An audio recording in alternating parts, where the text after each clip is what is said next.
Answer 1 আর 2 কেন হলো ma'am? 0 1 কেন হলো না?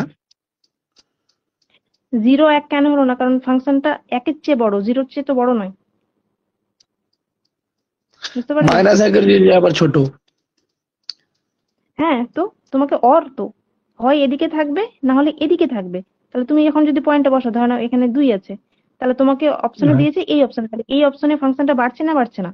এই ইন্টারভ্যালে বাড়ছে তো, তাহলে এখানে বাড়ছে। চুজিং এভাবে। ও ঠিক আছে, ঠিক তোমার আছে। তোমার যেটা আচ্ছা, যেটা অ্যান্সার আসবে সবসময় অপশন সেটাই দেবে না তোমাকে, ওই ইন্টারভ্যালে তোমার অপশন অনুযায়ী দেখতে হবে যে কোন, মানে সেখানে বাড়ছে কিনা। বলেছে যে 4টে অপশন দেওয়া আছে তার মধ্যে কোনটিতে বাড়ছে। তাহলে একটা দিয়েছিল 0,1, তাহলে 0,1 তো এখানে 0টা আছে, তাহলে 0 থেকে 1 এতটা এতটা তো বাড়ছে না, ফাংশনটা নিচে আছে। ঠিক আছে, তারপরে 0,2 দিয়েছে, 0তে তো নেই, ফাংশনটা 1-এর পর থেকে বাড়ছে, তাহলে ওটাও বাদ। আর 1/2, 3-এর 2, হাফ মানে কত? হাফ 0 মানে তো থেকে ধরা যাবে না ম্যাম।